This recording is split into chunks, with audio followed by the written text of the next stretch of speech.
Hello aspirants, welcome to AKSIS Academy Daily Current Affairs.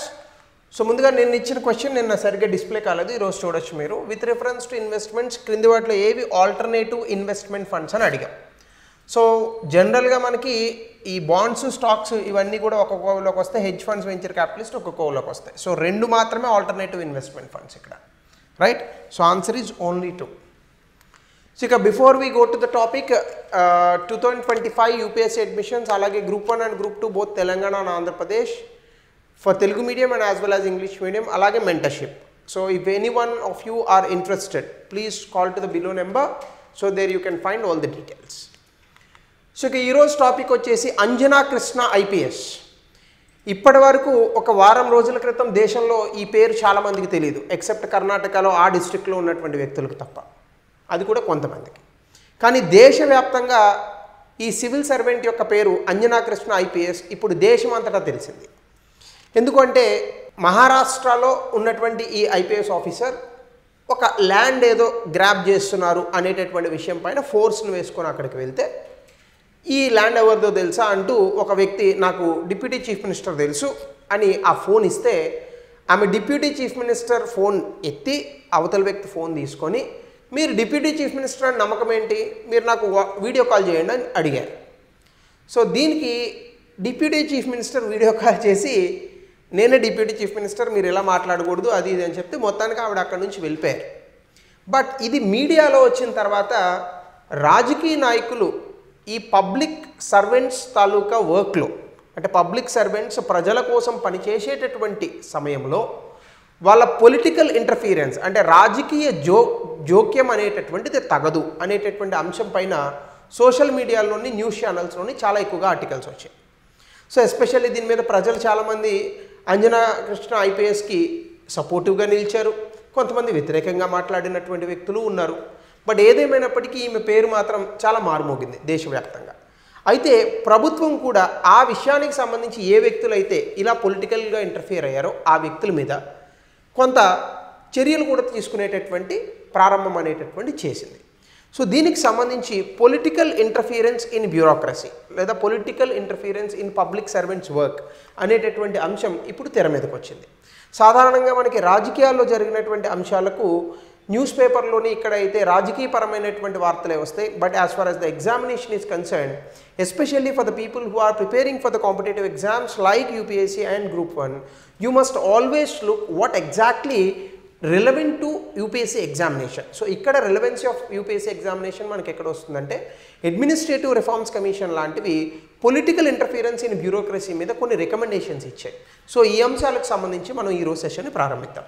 ముందుగా న్యూస్లో ఎందుకు ఉందంటే, ఎన్సీపీ లీడర్ అక్కడ ఉన్నటువంటి ఎన్సీపీ అనేటటువంటి పార్టీ ఉంది కదా, ఈ లీడర్ ఎవరైతే ఉన్నారో ఈ పర్టికులర్ అంశంలో ఇన్వాల్వ్ అయినటువంటి వాళ్ళు సోలాపూర్ ప్రాంతంలో వీళ్ళ మీద ఛార్జెస్ అనేటటువంటివి తీసుకున్నారు. ఏ ఛార్జెస్ పెట్టారంటే, ఛార్జెస్ ఫర్ అబ్స్ట్రక్టింగ్ అఫీషియల్స్, అంటే అధికారులను అడ్డుకున్నందుకు. ఎందుకు ఎక్స్కవేషన్ డ్రైవ్ చేశారు, ఆ ప్రాంతాన్ని అక్రమంగా స్వాధీనం చేసుకుంటున్నారని చెప్పి పోలీసులు వెళ్ళి అక్కడ ఆపడం జరిగింది. అయితే ఇక్కడ ఒక వైరల్ వీడియో వెళ్ళింది, Maharashtra deputy chief minister IPS officer Anjana కృష్ణతో ఫోన్లో మాట్లాడినటువంటి వీడియో ఎవరో యూట్యూబ్లో పెట్టారు అక్కడ ఉన్నటువంటి వ్యక్తులు. సో దీని మీద సర్వత్రా కూడా ఈ పొలిటికల్ ఇంటర్ఫియరెన్స్ ఇన్ గవర్నెన్స్, అంటే మొత్తంగా మనం చేసేటటువంటి పరిపాలనలో రాజకీయ జోక్యం అనేటటువంటిది తగునా అనేటటువంటి ఒక అంశం ఇప్పుడు తెర మీదకి వచ్చింది. అయితే అసలు పొలిటికల్ ఇంటర్ఫియరెన్స్ అంటే ఏంటి? వాళ్ళకి పని లేనటువంటి విషయాలలో, అంటే అన్డ్యూ ఇన్ఫ్లుయెన్స్ అని అంటాం. ఈ అన్డ్యూ ఇన్ఫ్లుయెన్స్ ఎవరు చేస్తారో, రాజకీయ నాయకులు ఎవరైతే ఉన్నారో ఎవరి కోసం, వాళ్ళ కోసం కాదు, ఆ పార్టీలో ఉన్నటువంటి వర్కర్స్ కోసం చేస్తారు. సో వీళ్ళకి ఏదో ఒక మంచి చేయాలని అనుకొని ఈ సివిల్ సర్వెంట్స్ యొక్క బాధ్యతలకు అడ్డుదలగడము, అంటే ఉదాహరణకి ఇంపార్షియాలిటీ చూపించకపోవడం, చట్టానికి వ్యతిరేకంగా కొన్ని చర్యలు తీసుకోవడము, లేదా డెసిషన్ మేకింగ్ అక్కడ ఉన్నటువంటి నిర్ణయాధికారాలను మెరిట్ బట్టి కాకుండా వాళ్ళకు ఉన్నటువంటి ఎమోషన్ని బట్టి, లేదా ఆ వ్యక్తులకి చేయాలని అనుకునేటటువంటి సహాయమో కరప్షనో ఏదైనా అనుకోండి, దాన్ని బట్టి తీసుకునేటటువంటి నిర్ణయాలు, వీటన్నిటి కారణంగా రాజకీయ జోక్యం గవర్నెన్స్లో రావడము, ఇది సివిల్ సర్వెంట్స్ తాలూకా పనికి అడ్డు తగలడము, దీన్ని పొలిటికల్ ఇంటర్ఫియరెన్స్ అని అంటాం. అయితే ఈ పొలిటికల్ ఇంటర్ఫియరెన్స్ తాలూకా ఫీచర్స్ ఏముంటాయంటే, first of all undue pressure, అంటే రాజకీయ నాయకులు ఎక్కువగా ఈ యొక్క అధికారులపైన విపరీతమైనటువంటి ఒత్తిడిని తీసుకొస్తూ ఉంటారు. Yes, one point is agreed, రాజకీయ నాయకులు ఒత్తిడి పెడితే లొంగాలా అని అనుకోవచ్చు, కానీ ప్రతి వ్యక్తికి కుటుంబం ఉంటుంది, ప్రతి వ్యక్తికి కూడా పీస్ఫుల్గా బ్రతకాలి, శాంతియుతంగా బతకాలి, చాలా అద్భుతంగా మన జీవితాన్ని కొనసాగించాలనేటటువంటి ఒక ఆతృత అనేటటువంటిది, ఆ ఆలోచన అనేటటువంటిది ఉంటుంది. సో ఎప్పుడైనా ఈ రాజకీయ నాయకుల తాలూకా ఒత్తిళ్లకు లొంగకపోతే మనం ప్రతి సినిమాల్లోని చూస్తూనే ఉంటాం, మేము బయట ప్రపంచంలో కూడా గమనిస్తూనే ఉంటాం.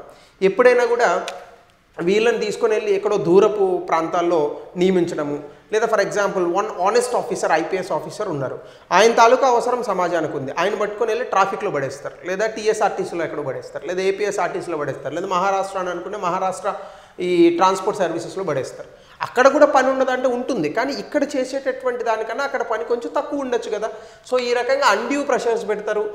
దీనివల్ల ఎక్కడైనా రైడ్లు చేయాలని అనుకుంటే వాటిని ఆపుతూ ఉంటారు, లేదా లా ఎన్ఫోర్స్మెంట్ ఆ వ్యక్తిని అరెస్ట్ చేయకుండా, లేదా ఆబ్జెక్టివిటీ అనేటటువంటి దాన్ని ప్రదర్శించకుండా, ఇంపార్షియాలిటీ అనేటటువంటిది లేకుండా పార్షియాలిటీని చూపిస్తూ ఉంటారు, బయాస్ చూపిస్తూ ఉంటారు, ప్రెజుడైజ్, ఇవన్నీ వస్తాయి. రెండోది ప్యాటర్నేజ్ నెట్వర్క్స్, అంటే ఫేవరెటిజం ఉంటుంది. వాళ్ళకి నచ్చినటువంటి వ్యక్తుల్ని నచ్చిన పోస్టులో పెట్టుకోవడం, వాళ్ళకి నచ్చిన వ్యక్తుల్ని కాంట్రాక్ట్లు ఇవ్వడము, అలాగే వెల్ఫేర్ స్కీమ్స్ వాళ్ళ పార్టీకి లాయల్టీగా ఉన్నటువంటి వ్యక్తులకు, అంటే వాళ్ళ పార్టీలకు దగ్గరగా ఉన్నటువంటి వ్యక్తులకు ప్రభుత్వం తాలూకా పథకాలను అందించడము, ఇలాంటి అనేక విషయాలు జరుగుతూ ఉంటాయి.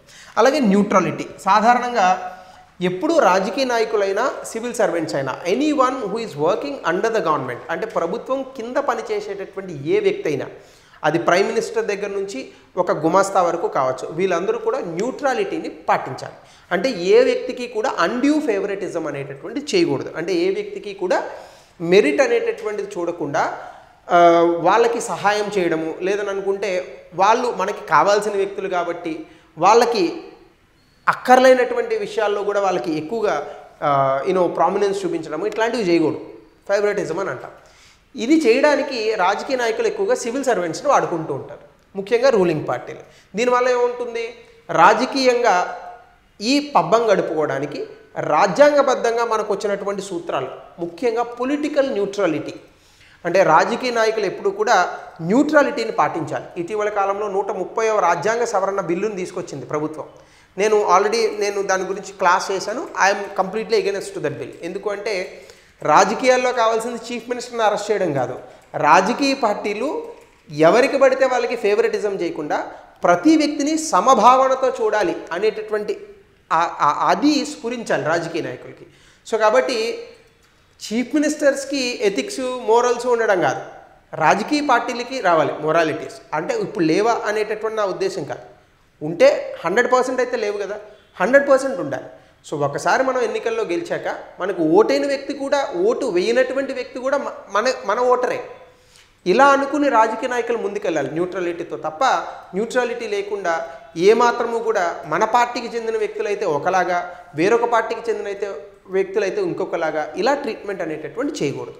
అట్లానే షార్ట్ టర్మిజం, అంటే పాపులిస్ట్ ఆర్డర్స్ ఉంటాయి. ఫర్ ఎగ్జాంపుల్ ఇల్లీగల్గా పర్మిషన్లు ఇవ్వడము, లేదా బ్యాంకుల నుంచి లోన్లు ఇప్పించడము, లేదా ఇప్పించినటువంటి లోన్లను మాఫీ చేయడము, అలాగే ఎలక్టోరల్ గెయిన్స్ కోసం, అంటే పూర్తి స్థాయిలో వాళ్ళకి రాజకీయ పబ్బం గడుపుకోవడానికి ఇక్కడ పరిపాలనలో అడ్డుదగలడం, ఈ అంశమే షార్ట్ టర్మిజం. అలాగే వీక్ అకౌంటబిలిటీ.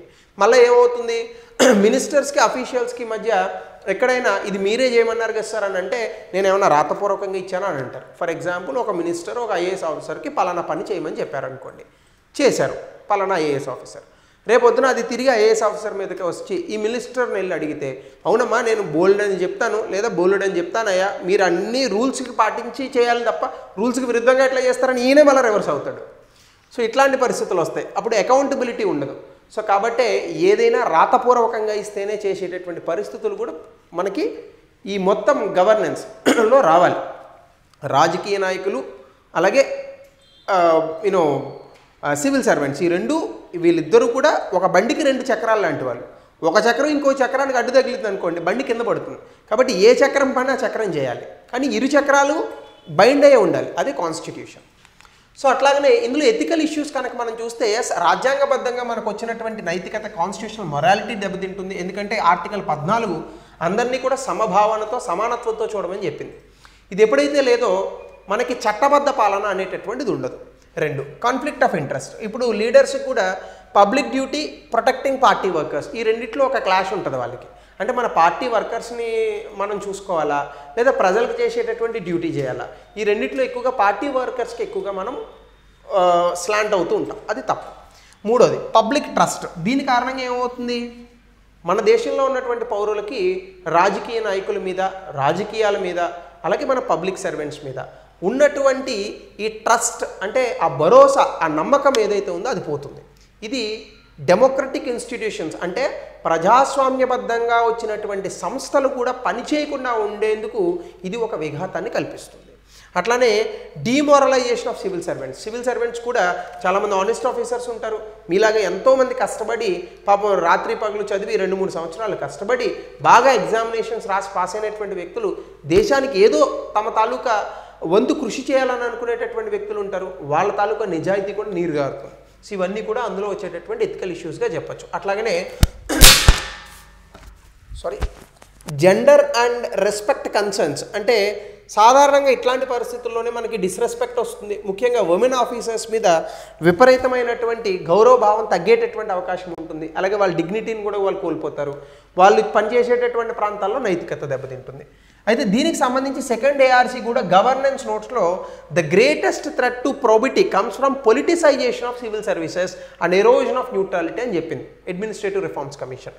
అంటే న్యూట్రాలిటీ అంటే ఏంటి, ఏ వ్యక్తి వైపు మాట్లాడకుండా సమానంగా న్యాయం అనేటటువంటి దాన్ని ఇవ్వడం, అది న్యూట్రాలిటీ.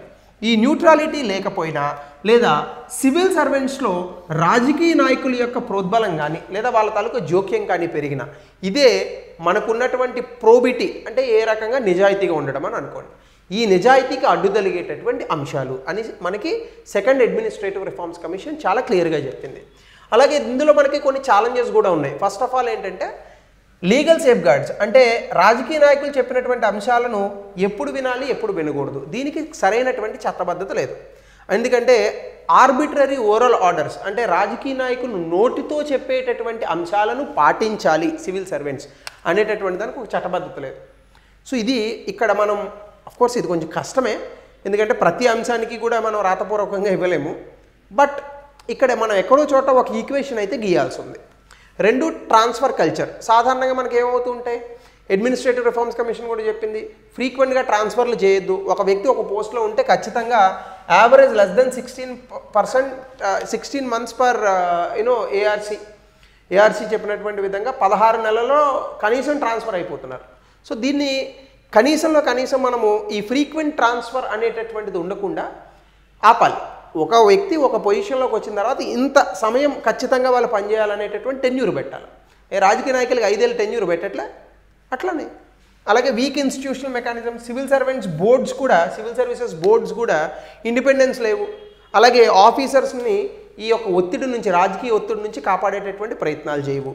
3, accountability of politicians. రాజకీయ నాయకులకి అసలు జవాబుదారితనం ఏముంటుంది, వాళ్ళు ఎలక్షన్లో గెలిచేంత వరకే, గెలిచిన తర్వాత వాళ్ళ పంతా వాళ్ళదే. కాబట్టి వీళ్ళకి ఒక రకమైనటువంటి కోడ్ ఆఫ్ ఎథిక్స్ని ఎన్ఫోర్స్ చేయాల్సిన అవసరం లేదు. రాజకీయ నాయకులు గెలిచిన తర్వాత ఏదైనా చేయొచ్చు. సివిల్ సర్వెంట్స్ అట్లా ఉండదు కదా, వాళ్ళు సరిగ్గా మాట్లాడకూడదు కూడా. ప్రభుత్వం చెప్పినటువంటి అంశాలు విధంగా మాత్రమే చేయాలి. సో అట్లానే మనకి మిస్యూజ్ ఆఫ్ ఇన్ఫ్లుయెన్స్ ఇట్లాంటివి ఉంటాయి. ఇవన్నీ రాజకీయ నాయకులు చేసేస్తుంటారు, కానీ సివిల్ సర్వెంట్స్ చేయడానికి ఉండదు. సో ఇది అకౌంటబిలిటీ రాజకీయ నాయకులు కూడా తీసుకురావాలి, జవాబుదారితనం. సో 138th అమెండ్మెంట్ ఆ రకంగా తీసుకొస్తే బాగుండేది. Only for chief ministers, prime ministers అది కాకుండా ఇంకా బెటర్గా మొత్తం రాజకీయాలలో ఉన్నటువంటి వ్యక్తులకి అకౌంటబిలిటీ తీసుకొస్తే ఇంకా బెటర్గా ఉండేదేమో. అట్లానే కల్చర్ ఆఫ్ సైలెన్స్. ఆఫీసర్స్ కూడా రాజకీయ నాయకుల యొక్క జోక్యాన్ని రేర్గా రిపోర్ట్ చేస్తుంటారు, హయ్యర్ అఫీషియల్స్కి కానీ వేరే వాళ్ళకి కానీ. దీనికి కూడా ఒక గ్రీవియన్స్ మెకానిజం ఉంటే బాగుంటుంది. సో ఇవన్నీ అందులో ఉన్నటువంటి ప్రాబ్లమ్స్. అట్లానే సొల్యూషన్స్ కనుక మనం చూస్తే ఏఆర్సీ అడ్మినిస్ట్రేటివ్ రిఫార్మ్స్ కమిషన్ ఇచ్చినటువంటి ఈ అంశం మేరకు ఖచ్చితంగా రికమెండేషన్ మేరకు ప్రతి సివిల్ సర్వెంట్కి టెన్యూర్ అంటే కనీస కాల పరిమితిని ఫిక్స్ చేయాలి. అట్లానే సివిల్ సర్వీసెస్ కాండక్ట్ రూల్స్ ఏవైతే ఉన్నాయో వీటికి స్టాట్యూటరీ లీగల్ బ్యాకింగ్ ఇవ్వాలి. ఇల్లీగల్ ఆర్డర్స్ని వాళ్ళు ఫాలో అవ్వాల్సిన అవసరం లేదు. వాళ్ళు ఫాలో అవ్వకపోయినా వాళ్ళని సస్పెండ్ చేసేటటువంటి పరిస్థితులు రాకూడదు. 3, code of ethics for politicians. మనకి అడ్మినిస్ట్రేటివ్ రిఫార్మ్స్ కమిషనే దీనికి సజెస్ట్ చేసింది. రాజకీయ నాయకులకి కూడా సివిల్ సర్వెంట్స్కి ఉన్నట్టు కోడ్ ఆఫ్ ఎథిక్స్ ఉండాలి. సో కాబట్టి అప్పుడు మాత్రమే రాజ్యాంగపరమైనటువంటి విలువల్ని మనం తీసుకురాగలుగుతాం రాజకీయాలలో. అలాగనే గ్రీవియన్స్ రెడ్రెసల్ ఉండాలి, అంటే ఒక ఇండిపెండెంట్ అథారిటీ ఉండాలి. ఎక్కడైనా రాజకీయ నాయకులు జోక్యం వస్తే ప్రభుత్వ అధికారులు వాళ్ళ మీద కంప్లైంట్ ఇచ్చేటటువంటి ఒక గ్రీవియన్స్ రెడ్రెసల్ మెకానిజం ఉండాలి.